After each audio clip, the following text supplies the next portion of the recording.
Welcome to Questions with Crocker with Dr. Crocker and her husband, Shane. Hi. I'm trying to give you a little more airtime. I don't want airtime. But you're here. I am here. You're co-hosting. Yes. I'm in a better mood this time. Oh, that's good. That's good. That's good. We've actually had a fun weekend because it was Mother's Day weekend. So we got to do some fun things together as a family. And then today I got to go do some fun things by myself, which is always nice. Happy Mother's Day.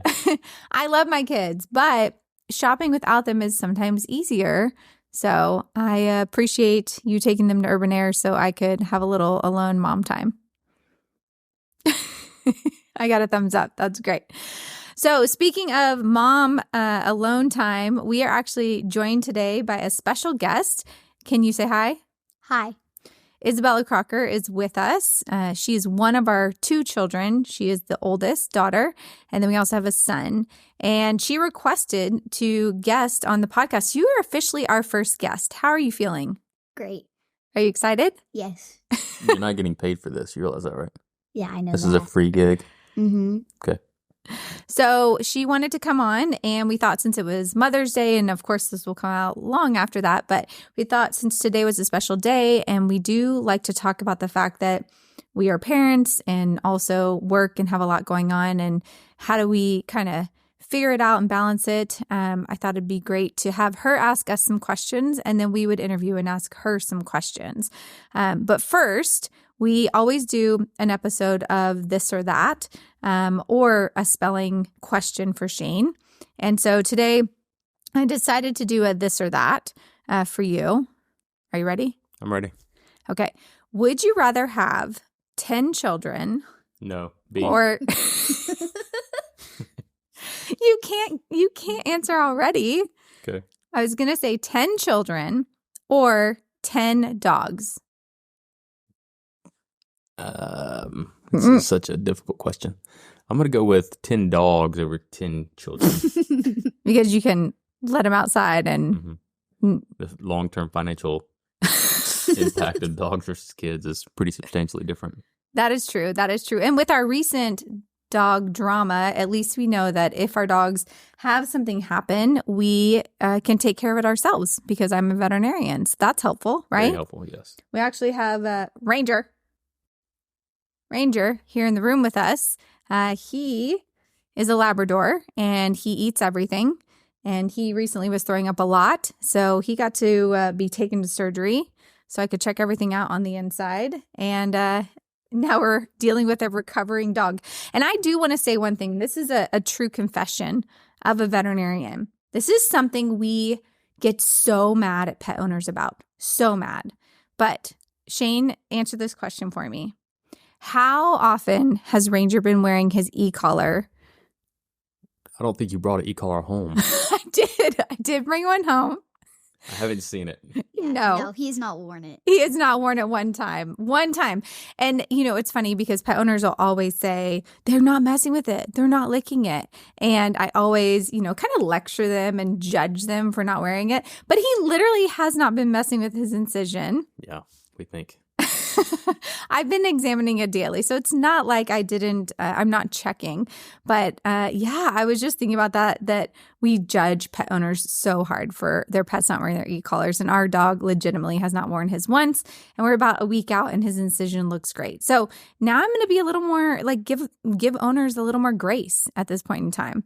Unless the dog comes back in because it's got an infected incision because they weren't wearing it and they licked it a lot. But I was just thinking about that a little bit of a double standard. So I want to be open and honest on this podcast. Real quick, we decided to start this podcast because on social media, you just can't tell all the stories and give all the information in, 15-second, 1-minute sound bites. So we wanted a platform that we could talk a lot more about all the things we have going on in our lives. So Shane, what are some of the major things that you think we have going on that are going to be important to be sharing about? I think this hospital situation is going to get interesting very quickly. Can you explain a little bit more what the hospital situation? I think your vision of growth that we're going to have to make sure that we implement is going to be very dependent on our ability to do a remodel.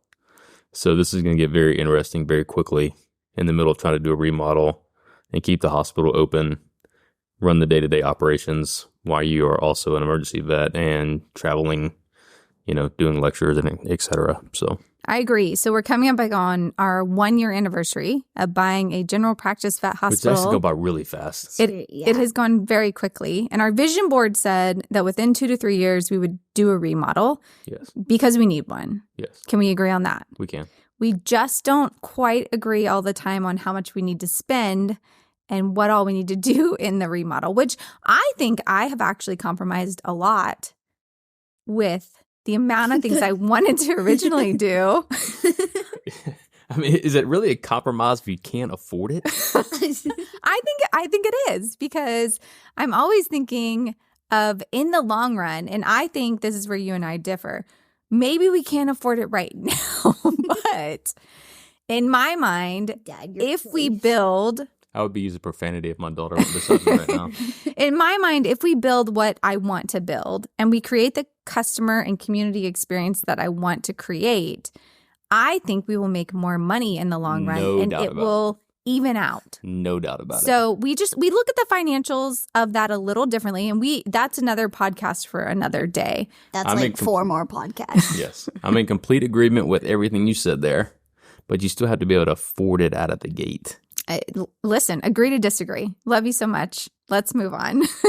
One of the other things that we have going on is that I am an emergency veterinarian, and I do that. And part of my job is to travel and speak. And so there's a lot that we have to coordinate with the kids, with our family in general, when I'm out of town. I feel like that's a weekly occurrence to look at the calendar and figure that out. So circling back to family, Isabella, we are so excited that you're here. And do you want to start by asking your questions first, or do you want me to start the interview? I want to start. You want to start? Yeah. Okay. Make sure you're close to the microphone. You got to be, there you go. All right. Who are you asking first? Dad. All right. Dad, let's go. My question is, what is it like taking care of me and Corbin while Mom is out of town or working a night shift? What is it like? Wait, can we first talk about how often that happens? A lot. I would say it feels like a lot, but the reality is you don't travel that many days out of the month for the most part. Some months are busier than others, and you don't work many night shifts out of the month. But I do understand that it feels like a lot at times. Well, it feels like more than most parents because, for example, our son the other day asked me, why can't I just quit my job and work at the school like the other moms? And he was referring to the PTA moms that volunteer at the school, don't actually work there, but they're just around all the time. So I think when you're a kid and you see some of those other parents that are there a majority of the time, I think our camera got shifted by Ranger. You may need to fix that. Our dog did that. Hold for a minute. So to answer the question, what's it like taking care of? Describe it. It can be hectic at times. There's a lot of moving parts with practices and tournaments and everything else. Making sure that everybody's up and at school on time. I'm not always the best with the time needed to get everybody out the door. I mean, you're not a morning person. No, not at all. At all, yeah. But for the most part, it's not bad. It's not terrible. As long as Corbin has an iPad sometimes for practices, that makes it a little bit easier. Mm-hmm. We eat out a lot. Oh, yes. I don't think you've ever cooked while Mom is. The truth comes out. That is very true. Well, so let me ask you this, Shane, and sorry, I'm not trying to steal an interview from you, Izzy, but real quick. I feel like when it first started, I was more, okay, I need to coordinate this and this is going on and let me lay out this plan for you and make sure you remember this. And there's still some reminders I have to give you just about like school events and things, but I feel like it's a lot more, I just say I'm going on a trip and then things get handled. Yeah, I mean, I think the joint calendar helps, right? I mean, without a joint calendar, there's no way we get anything done. But the fact that it's on my calendar and I can schedule stuff around it makes it a lot easier. But I do appreciate that. I don't have to like lay out their clothes and do all the things. Like our kids are pretty independent. True. I mean, Izzy takes care of herself. Corbin takes care of himself too. I mean, he knows how to make waffles and cereal and gets himself dressed. So I mean, he lives on waffles. Actually, this is the parenting tip. Microwave a frozen waffle for 30 seconds and slather on some jelly or peanut butter on it and make it a sandwich, and your kids can eat it on the way to school, and it is the best. Do you agree, Iz? Yes, it's very good. I created this. I'm going to patent it. The waffle sandwich. Okay, Iz, did that answer your question? Mm-hmm. Okay, do you have any? Good question. Yeah, well done. Now, this one's for Mommy. Uh-oh. Do you like when I go and help out at the vet clinic? Oh my gosh, I love it when you come to the vet clinic.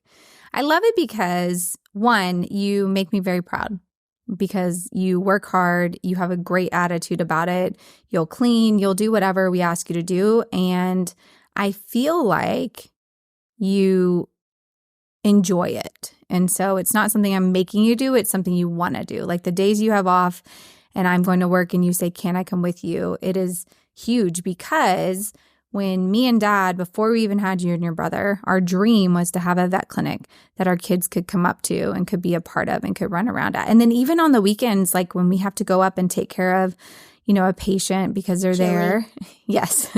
Or Chili, the clinic cat, you never complain about us needing to do that. And so I really appreciate your support, but I feel like you really enjoy it. I do. So it makes it better. Yeah, I was going to say that too. I mean, I think our whole vision was it's got to be family friendly and our kids have to go up there and have to enjoy it or this doesn't work. Right. I mean, and things may change as they get older, but as of now, I mean, they've got to enjoy going up there and having fun. We have to make it fun for them, right? Yes. So. Okay, so now is it my turn?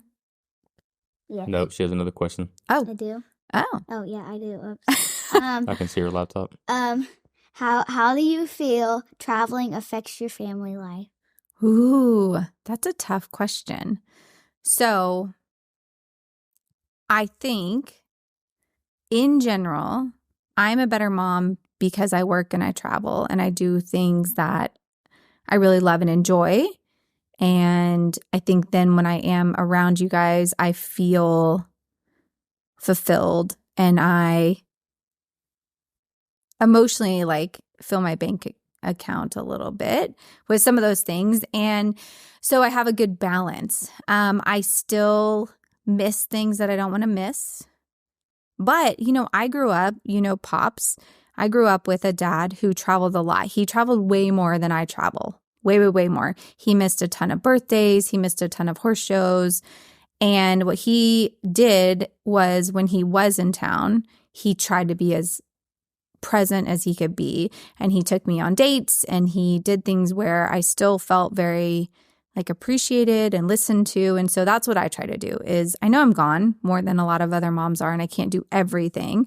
But when I am here, I try to do the field trips and I try to do the other things that, except you won't let me come on your field trips anymore. But I try to do the other things that make you guys feel like, I am there for you. I think it is easier with technology today too. I mean, if you think back when your dad was traveling and you'd have to call his secretary who would have to then figure out what hotel he was scheduled at, try to get in touch with him at a room at a certain time. Yeah. Now with cell phones and FaceTime, it's definitely a different, it's much easier, I think, to travel than it was 25, 30 years ago, if you think about it. I agree. I still don't talk to you guys as much as I feel like I want to, but half the time it's because you have practices and then you're tired when you get home, or you are talking to your friends on your iPad and you don't want to talk to your mom, which I totally understand.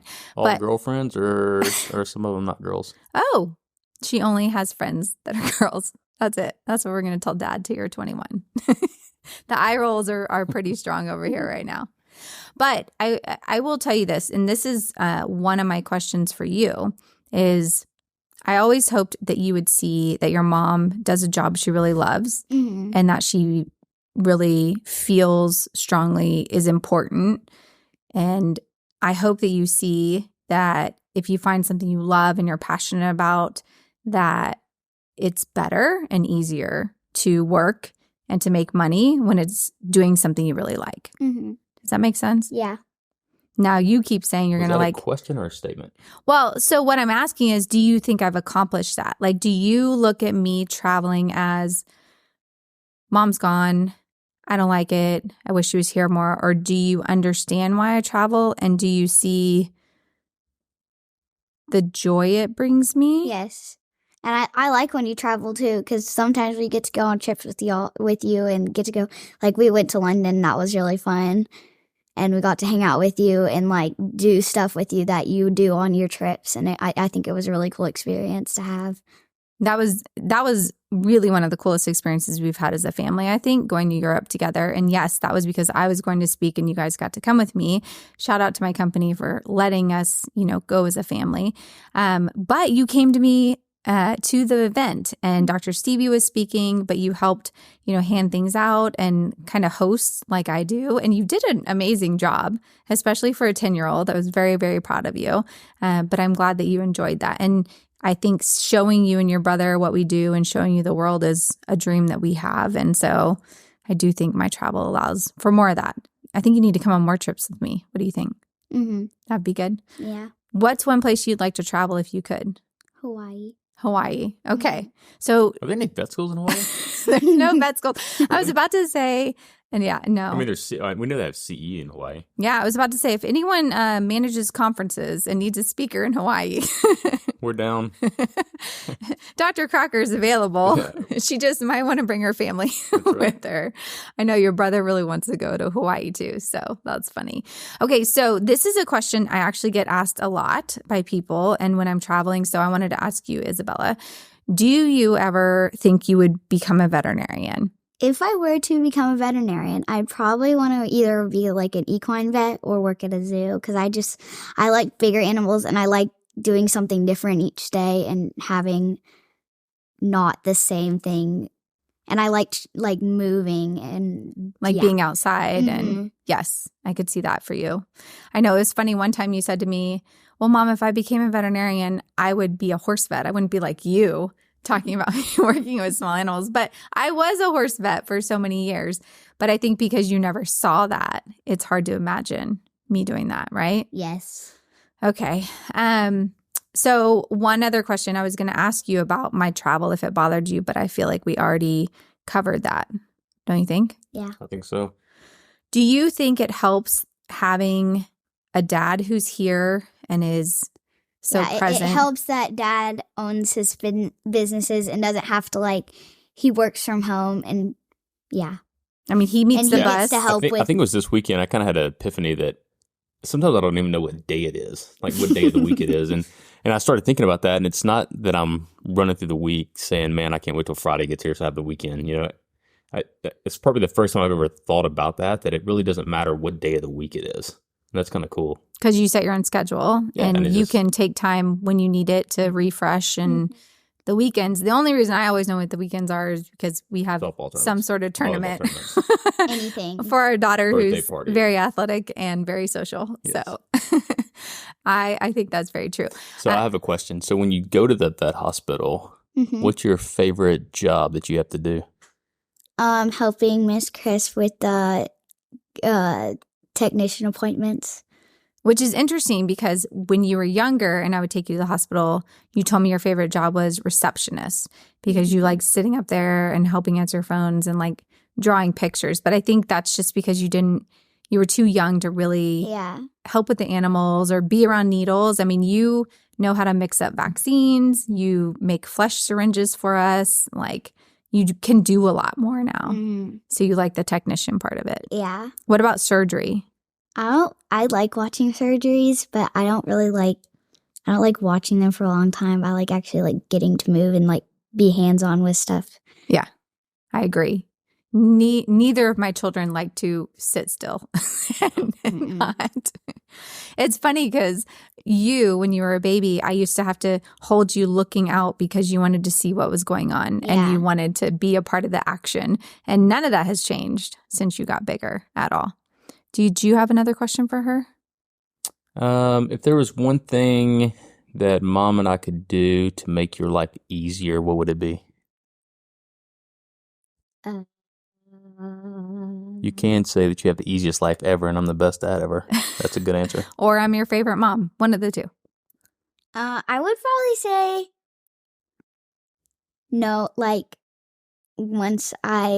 knowing that like what I have that day and like just knowing what I am doing, like what sports practices I have or what we have planned for the day or Like your own calendar. Yeah. That shows everything. We did that. Me and Mom did that not long ago. So that helps a lot because I can wake up in the morning and look what I see or look and see what I have that day and what what sports I have mainly.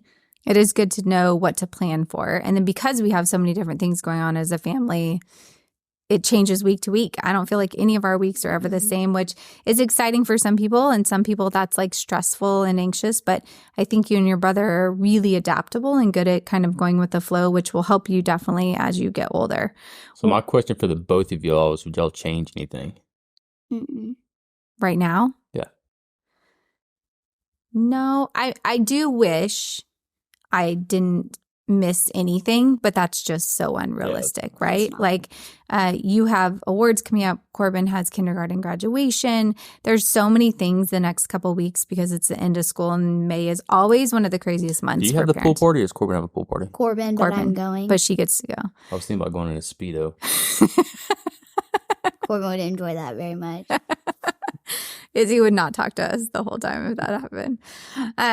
But I think that, one of the best things that we've done as a family is we check in frequently with each other and we try to set aside time to spend time together and not have phones and have family dinner when we can. And so even though Dad doesn't cook, we still have those moments where we're tuned in with each other. It helps that our house is like very open and that we can have people over, like auntie and uncle. They come over a lot. And we get to play and just hang out a lot more than we did in our old house because we have the huge back porch now and a backyard and stuff. Yes, we love our house we built. So overall, I think we're doing okay as a family and it's not perfect ever, but I sure do love and appreciate you. And I'm glad you want to do this podcast with us. Is there anything else you want to say? You want to wrap us up? Tell me, is there anything you've learned in life that you want to make sure other people know? Like any life lessons? Life's not ever going to be perfect and you have to learn to go with the flow and not be stressed out by stuff and not you have to ask for help sometimes and not just keep everything to yourself. Well, I mean, I feel like I just won the parent award. That was amazing. All right. So life lessons from Izzy Crocker. She'll be starting her own podcast soon. 10 years old and already so wise. I love both of you. And you guys remember that if you enjoyed any part of this podcast, to make sure to leave a review as long as it's 5 stars and like and share this podcast on whatever platform you're on. Make sure you tell people to check out Questions with Crocker. And you can always send me questions over social media through my website, drcrockerpetvet.com. And we will have some other fun, exciting guests in the future. But Isabella, you were a great first guest. Thanks for being here. All right, you guys have a great day. And that's it. That's a wrap.